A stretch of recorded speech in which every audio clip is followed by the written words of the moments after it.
早晨，博士，早晨，係早晨，聽得清楚嗎？我都聽到你清楚啦。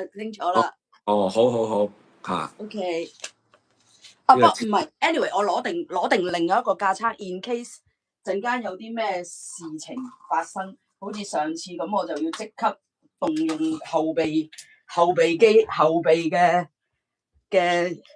嘢。OK，得，攞咗啦。OK，Annie 啱。好。喂，今日好多資料喎，你做咗係你做啊，定係同事幫手做啊？啲功課都唔係㗎 ，AI 做啊嘛，而家係 AI 做啦。哇！呢啲後台講，唔好而家直播緊㗎啦，出緊街㗎啦，唔緊要㗎，因為 AI 做，但係你要識問㗎嘛，又要判斷 AI 出嚟嘅資料要啱定係唔啱㗎嘛，去幫佢總結，咁樣其實都係參考嘅啫，即係你唔係攞住一份 AI 嗰份嘢就照讀咁㗎嘛，係嘛？ OK。咁我想問你啱啱講啦，我哋未正式開始，你啱啱講 AI 啊，你即係人哋而家成日講話，我哋要教 AI 做嘢，你俾個問題佢俾得好，你就答得好。咁你點樣俾個問題AI 啊？今次係精準少少咯，即係首先咧，你可能要對嗰個問題咧，或者對個答案其實已經有，即係大概已經心中有個數嘅，咁樣你就會知道點樣去問佢咯，即係點樣去指示去提供個答案咯。咁樣好似例如我就即係今期我係會講下就係話，即係點解香港人咁中意去日本啦？咁如果去日本嘅話，佢會去啲咩地方啦？咁樣嘅話，咁樣你如果一般咁樣問佢，咁樣香港人最中意去日本邊度啊？咁樣佢列咗啊，去東京、去大阪、去呢個京都咁樣，咁啊跟住咧就提供一啲好行嘅答案啦，係嘛？啊去乜嘢淺草啊，乜嘢新宿啊咁樣，但係你喺呢個入邊你講唔滿意嘅未？跟住再問精準少少嘅，例如如果佢要買嘢會去邊度啊？佢要玩就想去邊啊？咁樣佢咪會引導佢咪會越答越多一啲嘢，就或者會越接近你心目中所需要嘅答案啦。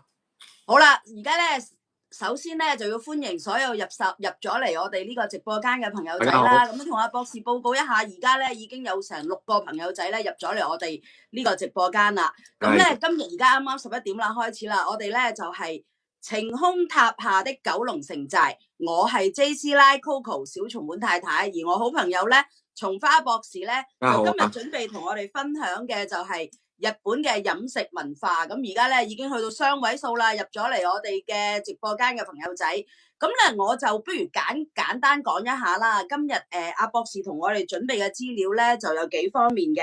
一咧就係大家嚟日本中意去邊度玩啦，或者邊個地方有啲乜嘢嘅名勝啦，同埋咧有幾個新興嘅旅遊地啊吓，即係除咗大家好熟悉嘅東京、京都、大阪之外咧，原來阿博士咧仲揾到啲資料咧，就係近年咧有幾個地方咧係比較新興嘅嗰個酒店嘅訂房率啦，甚至乎咧香港人去嘅率咧都係高咗好多噶。咁呢個係關於旅遊嗰部分啦。而食嘢嗰部分咧，阿博士咧就同我哋準備咗關於壽司啦，即係喺考古博士方面點樣原來壽司同有啲乜嘢嘅歷史啊，有啲咩淵源啦，好似我哋之前講米咁樣啦。咁另外咧仲有就係大家好中意嘅就係拉麵啦。咁而家我哋嘅直播間裏邊嘅人數咧維持喺雙位數嘅，咁好多謝阿博士同我哋做咗咁多嘅功課啦。但咁啲人又會話喎 JC 拉，咁你咩整晒俾阿博士講，你唔使講噶啦，乜都咁咧。JC 拉咧就準備咗少少資料，就係關於拉麵嘅排行榜，好 update 嘅，呢個係2026年嘅拉麵排行榜。同埋咧最近 JC 拉咧喺網上做咗少少功課，知道咧而家咧好多朋友仔咧就或者叫同學仔啦，可能係放暑假啦，同埋嗰個叫做 graduation trip 啦，佢哋會嚟日本啦。咁喺呢方面咧，咁喺網上面睇到好多討論啊，又話家長俾幾多錢我啊，又點啊。咁我做咗少少資料搜集，就啱啱有個應屆嘅畢業生嘅屋嘅家長咧，就話俾我聽佢細佬哥嚟咗幾多日，大概用咗幾多錢。咁呢個咧，因為我自己冇小朋友啊嘛，我就唯有同啲身邊嘅小朋友嗰度落手啦。呢個都係 update 嘅資料嚟嘅。咁但係亦都咧跟翻。松花博士咧，啱啱3月先嚟過日本玩啦，因為松花博士咧佢忙噶嘛，佢要教書啊咁。3月啱啱有個 holiday，佢就嚟咗玩啦。同埋之前記唔記得好多年前，你小朋友咧又係好似係畢業嚟旅行嗰陣時咧，嗰陣時啲資訊啊或者 AI 啊未有咁好咧，我仲記得我哋要成日通住電話隔空湊仔咁樣。咁或者可以喺呢啲地方咧，即係松花博士，你作為一個家長啦，都可以同我哋分享下究竟作為一個家長，細佬哥俾佢出去獨立去玩嘅時候，同埋一啲細佬哥佢哋嚟玩嘅時候，大概係一啲要注意啲乜嘢咧？我哋可以喺度分享下噶。係啊係。再一次多謝入咗嚟嘅朋友仔，入咗嚟嘅朋友仔咧，維持喺雙位數嘅。咁我就不如將個時間交俾阿博士，由你去主導個節奏。咁我 J 師奶就喺度搭下嘴，有啲咩我唔明啊，或者想知多啲嗰陣時，我就問你啦，好唔好啊？好啊，好啊，好好。好，時間交俾你。好嗱，咁首先咧就講一講關於即係最受香港人歡迎嘅一個日本嘅旅遊地啦。咁有啲數據嘅，即係有啲統計數字嘅。咁咧就唔係話就純粹想當然啦。咁樣咧就嗱就有啲數據啦。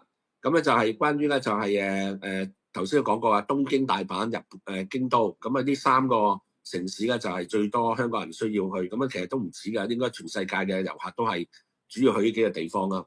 咁啊聚集咗大部分嘅訪日嘅港人啦。咁啊其中咧有個數據係好得意嘅，93.幾%咧嘅去呢幾個地方嘅香港人咧都係回頭客，即係話咧都唔係第一次去，即係所以啊可想而知咧，即係話香港人對於日本係幾咁熟悉㗎啦。咁啊而70%嘅到訪嘅遊客咧係去過4次以上㗎喎，哇！即係你諗下嗰個數字係幾驚人係嘛嚇？4次喎，70%係4次。咁啊所以咧就咁啊日本東京啊當然係排行榜嘅榜首啦，佔咗37%。咁啊跟住咧就佢係又可以有潮流嘅勝地啦係嘛，又有購物啊，又有主題樂園啊、美食啊、2次元動漫文化咁呢啲咁多嘅內容咧，其實可以吸引到各個唔同嘅朋友嘅一啲需求啦。咁樣佢景點咧，咁啊可能大家有知啊，就例如涉谷係嘛，Subaru 係嘛，嗰個Sky 嗰個展望台，我自己未去過嘅，我想下次過。Shibuya讀Shibuya 係啦，Shibuya嗰個 Sky 嗰個台啦，佢200幾米嗰個台啦。咁嗰個地方我想去嘅，下次揾個時間要去一去。要預約嘅去Shibuya。係啊，仲要係啊，可能仲唔係咁容易添係嘛？係啊，係要提前預約嘅。係啦，咁啊，仲有一個地方咧，我都好想去，就幾次都未有機會去到，就係 Teamlet 啊。哦 ，Teamlet 我都未去過。係啊 ，Teamlet 咧仲好似開咗幾個嘅，例如最新開嘅叫 Teamlet Palace 啦嚇。咁樣咧就跟住有迪士尼啦，東京嘅迪士尼。咁樣而家有2個噶嘛，好似係嘛？有C 啊 ，Disneyland C 同埋 Land 係啊 C 啊，係啊。一個 Land 海洋咁嘅意思。一個海洋就呢個係最新嘅，舊嗰個就叫做 Land 啊嘛，陸地啊嘛嚇。係啊。咁啊大阪啊，咁啊大阪就美食啦、購物啦，有環球片場啦，咁啊同埋就有文化古蹟又多，有大阪城啦嚇。咁啊，跟住旁邊嘅大阪嘅旁邊有京都啦，即係我諗好多好似都有啲人咧就係住大阪，即係就去京都玩，即係都唔轉酒店噶嘛，即係即日來回。可以即日來回好近㗎嘛，係啦。咁啊，因為我好耐㗎，我上一次去都係1990幾年嘅，97定98，所以都好多年前啦，冇乜特別大嘅印象啦。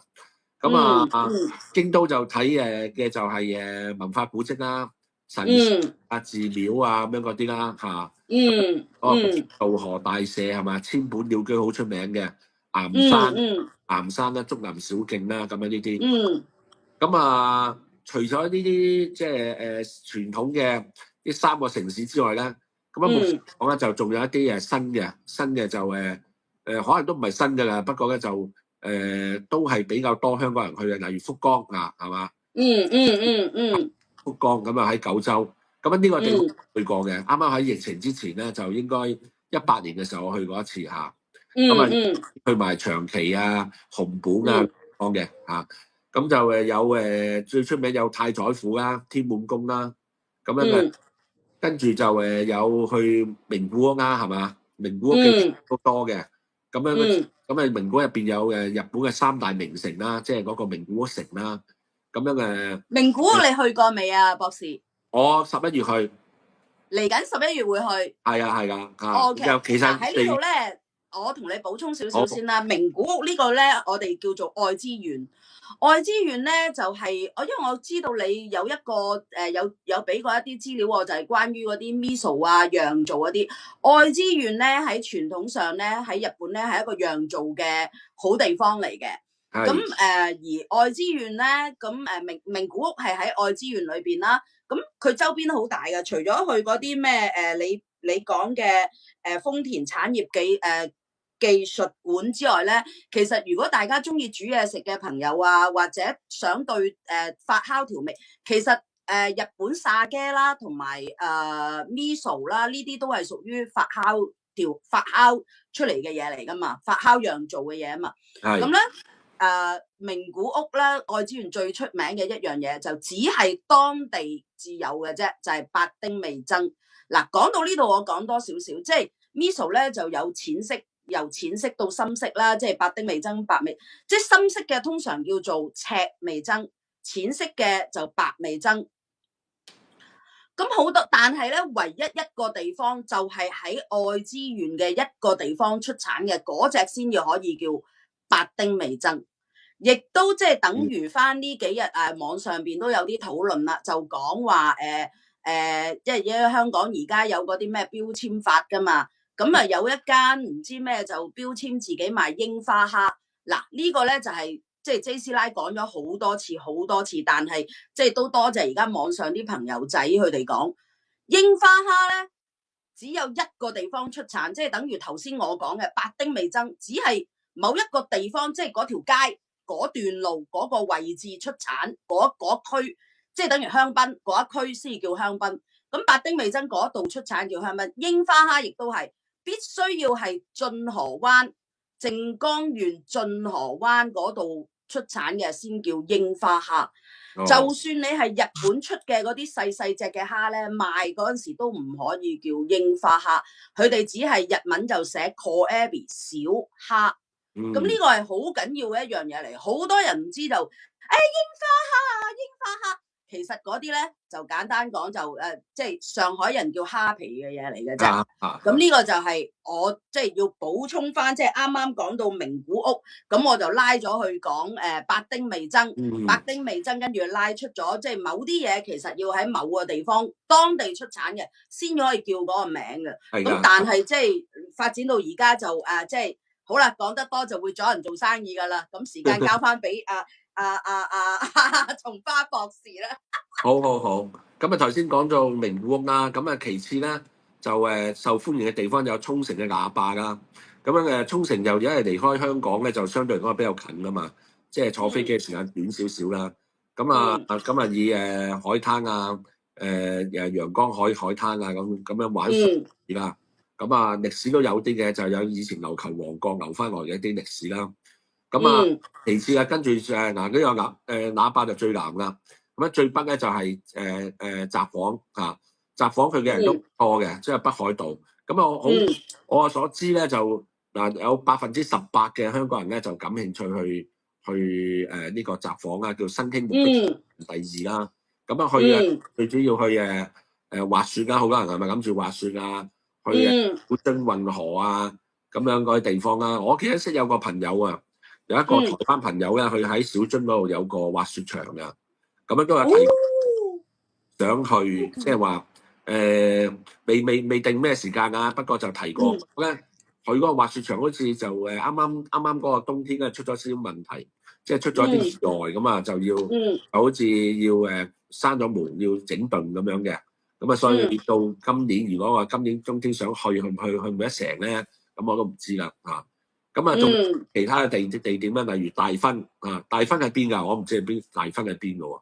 大分喺南邊嗰邊啦，即係又未即係沖繩上翻啲，又未就但係又又唔即係再大阪落少少咁。即係九州。我唔係好識嗰個，不過因為咧大分咧講到大分，我又係即係因為我就都係做嘢識嘅嗰邊，咁大分咧即係做豉油都係出名嘅。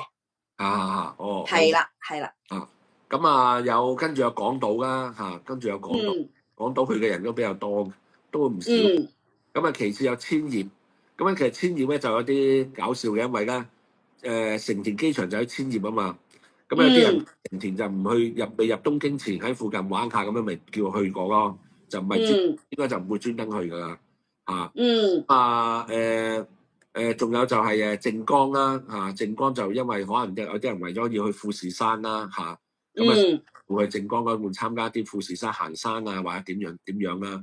咁仲有東北嘅地方咧，都我知道去嘅人都比較多嘅。有一段時間因為港龍航空當其時有直飛咧，就係仙台東北大咁啊，仙台又有日本三景之一嘅叫做松島啦，係嘛？有一個地方。所以而家去嘅人都可能會比較多少少啦。我仲有嘅就係都係九州嘅就鹿兒島鹿兒島嘅就睇活火山啦咁樣嘅。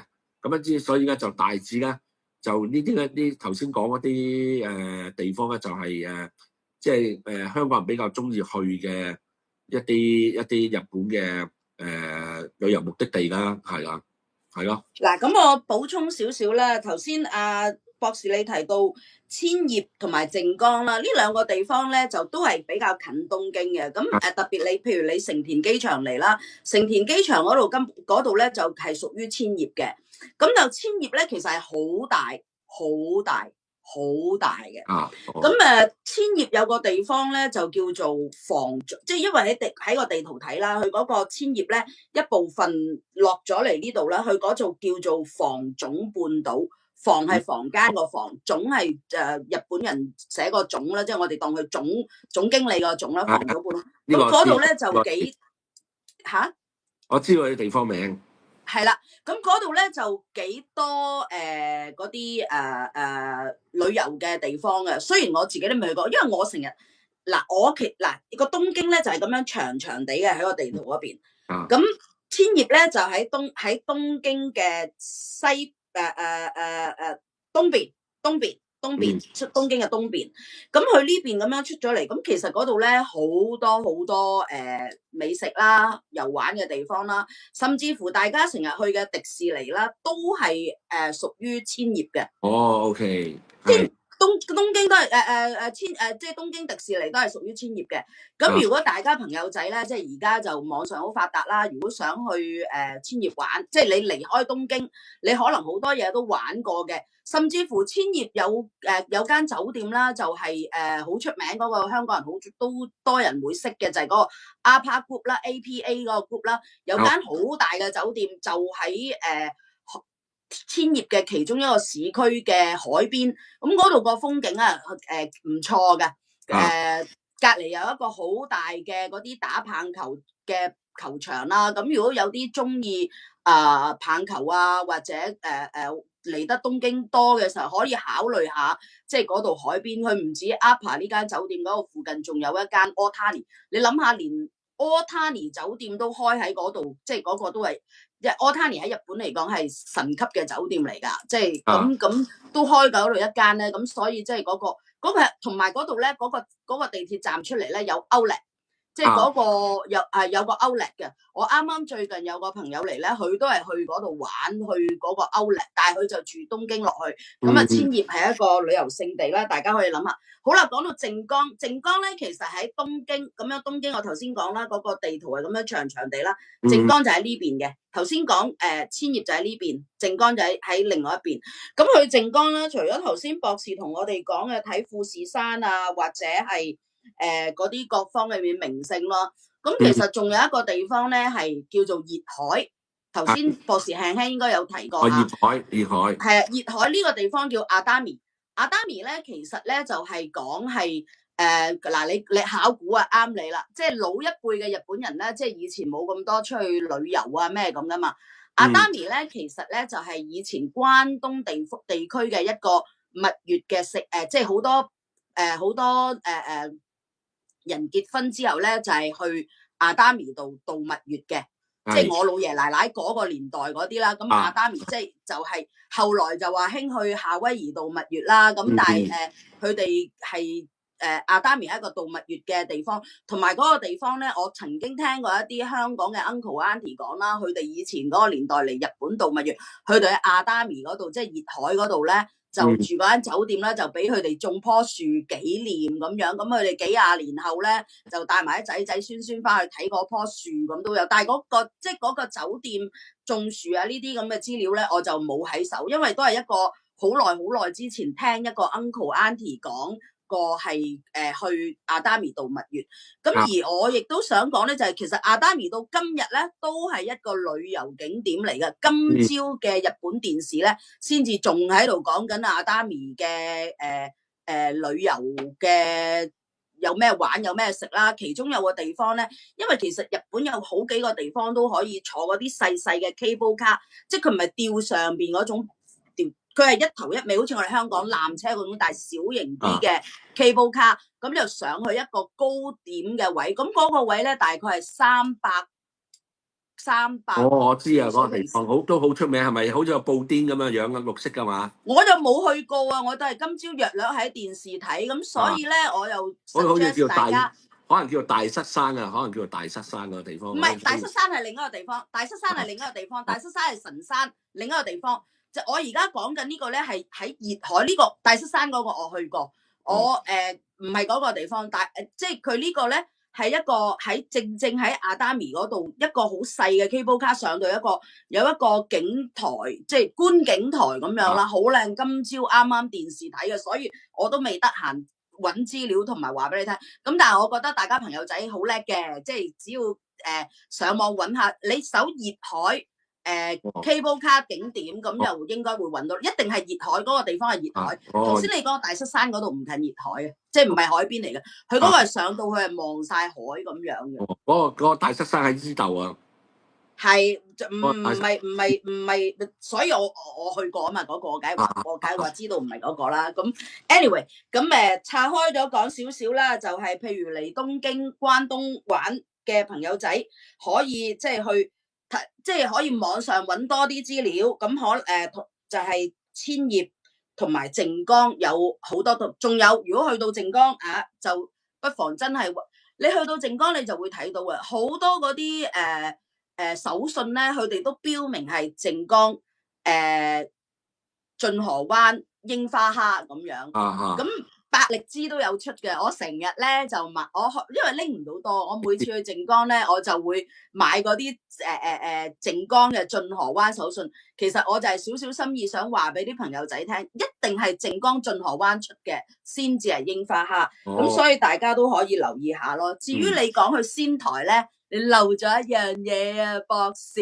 係去仙台最出名咧就係食牛舌。係啦，冇錯。我一講食咧就最開心啊，食牛舌。咁我咧就我唔知舊年定應該前年啦，唔係舊年啦。舊年我都去咗一次仙台嘅，咁又都特登去咗頭先你講嗰個咩松島。咁其實佢係一個景點係坐船嘅，去到。由仙台市中心揸車落去唔係好遠嘅啫，去一個海邊嘅地方啦。咁跟住咧就坐船去睇嗰幾個。咁但係大家講嗰啲咩嗰幾個松島灣景色啊嗰啲咧，咁咧又係啦，唔好講太多啦，講太多又即係阻人搵食啊。咁但係即係既然去到不妨一坐呢個船啦。咁我自己反而對嗰幾個咩島嗰啲名勝咧，我就唔。即係因為可能我哋喺香港大啊，見海啊，見島啊呢啲都已經好慣啦，係咪？反而咧，我會比較中意即係同埋覺得特別嘅就係喺個船度嗰陣時咧。不過嗱，我唔知會唔會有第二啲船係可以有英文或者第二啲語文嘅廣播，因為我搭嗰架就淨係講日文嘅。佢同我哋經過一啲位咧，係一啲種蠔嘅地方啊。哇，嗰啲咧可能因為我自己都係對食有特別中意啦，咁所以我對佢個船咁樣兜一個圈咁同你睇嗰幾個咩松島幾多景啊咁樣嘅時候咧，睇埋嗰啲眾豪啊，同埋有幾個景點係幾特別嘅，咁就可以留意下。即係如果去仙台嘅朋友仔，雖然即係如果我哋喺海邊大，我哋香港大嘅見島啊、見海都見慣，但係我都覺得呢個類似係 ferry 咁嘅船咧，即係值得一坐啦。咁但係咧，仲有一個獨特嘅就係其實。上船嘅對面咧有一個寺，係都係屬於國寶嚟嘅，咁嗰度都幾即係有。如果係對佛教有興趣嘅朋友仔咧，都可以即係就喺上船嗰個碼頭過對面馬路門口一大支石柱，你就會見到嗰個我唔記得咩寺，我唔記得，即係可以上網唔容易唔難揾到嘅，呢啲又好容易揾到嘅。咁呢幾個地方咁啱就係我去過咯，咁就可以同大家分享啦。咁至於如果去北海道嘅朋友仔咧，即係呢啲咧就真係。即係緣分啊！我其實好多年前我已經係因為工作嘅原因啦，亦都有人建議我喺嗰度買酒莊啊，或者點啊咁，但係即係自己就冇本事啦。咁但係其實而家都有我知道有香港人喺嗰度做威士忌嘅釀造廠啦。咁其實除咗威士忌之外咧，北海道有好多葡萄酒嘅酒莊咧，係值得大家留意嘅。咁因為如果講翻啦，即係日本嘅國宴啦，用嘅葡萄酒啦，佢都係北海道嘅某酒莊出產嘅。咁即係我唔講太多啦，又冇收廣告費成係咪？咁但係即係如果大家中意飲酒嘅朋友仔咧，可以留意下北海道嘅葡萄酒。咁同埋如果你去到北海道，嗱呢個就係我自己親身經歷啊！真係咧，即係冇辦法識人都，即係我哋成日講識人好過識字，但係識人都冇用。我嗰次就係點咧？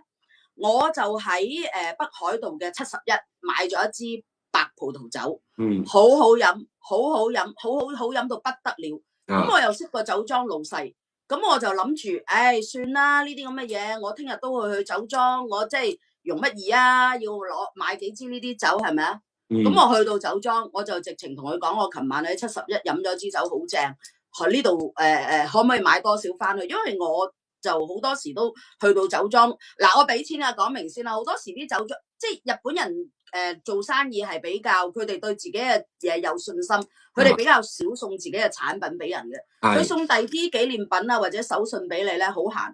但係佢嘅產品咧，通常咧，嗱我喺香港我收過日本酒莊嘅酒，但係我嚟到日本咧，我去親酒莊咧，酒我都係俾錢買嘅。咁講翻去到北海道酒莊。同佢講嗰支酒，我琴晚 7-Eleven 買，好正好正，想買多少翻去。阿酒莊老闆同我講，唔好意思啊 Coco， 嗰啲咧係真係好嘢嚟嘅，我哋賣完就冇嘅，即係我呢度一支都冇。你去 7-Eleven 買，咁跟住我再去 7-Eleven 買晒啦，嗰隻酒已經賣晒，冇啦。OK， 咁仲有一樣嘢就係。即係大家咧，即係好酒見到咧，就真係唔好留手，唔好留手，因為咧即係大家都明啦，葡萄酒啦嚇，即係今年同第二年嘅有啲即係同一個 label 同一個品牌，唔同年份嘅，我可以飲過係差天共地嘅。即係我講北海道嚇，我講北海道嘅葡萄酒，咁我嘅認知層面就係咁樣啦。即係如果大家去開玩。譬如去開北海道，可以留意下佢嘅葡萄酒啦。即係威士忌，我哋唔講啦。即係除非佢有生意俾我哋做啦，係咪？即係北海道嘅葡萄酒咧，除咗出名嗰個莊之外咧，其實仲有啲莊咧係佢哋嗰個傳承係真係嚟自歐洲，甚至乎佢哋嗰種葡萄咧都係當年由歐洲嗰邊。因為再講少少歷史，就係北海道其實係一個移民城市嚟㗎。咁當年方方面面嘅原因啦，咁有啲外國人帶咗一啲葡萄嘅種子喺嗰邊就落地生根咗，咁亦都做自己嘅酒莊。咁但係嗰啲莊嘅產量咧唔多㗎。即係我當年咧都係因為同北海道酒莊做嘢，咁佢哋就喺東京喺一啲圍內嘅試酒會啦，咁我有機會去過試過飲過，咁就實在係有歐洲嗰啲名莊嘅水平嘅，咁但係即係都係，所以嗱見到好酒唔好留手。好，喂，多謝啊 Coco， 即係解答咗咁多呢啲即係你係親身嘅經歷咧，先至講得出嘅一啲內容啊。咁啊知啊，咁啊大家如果真係有機會去北海道咧，真係要多留意下一啲葡萄酒嘅酒莊啊，靚嘅葡萄酒係啦。我好似之前咧就喺日本嘅葡萄酒有飲過嘅，但係就應該就唔係北海道啊，唔係好記得係邊度啦。咁就係喺香港某次機會咧就去咗日本總領事嗰個官邸食飯啊，即係有個活動咁樣啦。咁啊當然就在場所有食啊飲嘅嘢全部係同日本有關啦，就去話好平均嘅，真係就等於咧就東南西北每個唔同嘅縣嘅特色咧，都會有少少嘢上嚟啊！你又食嘅嗱，呢塊蘿蔔就嚟自邊度？呢塊和牛又嚟自邊度？呢嚿魚係邊度咁樣？嗱，酒咧就好一種唔同嘅配嘅酒咧，都係每種酒就係來自於日本某個位置。咁啊有葡萄酒啊咁啊，其實印象都深嘅，但係已經好幾年前啦，所以我唔係好記得喺邊，但係咪喺北海道咧就真係唔知啦嚇。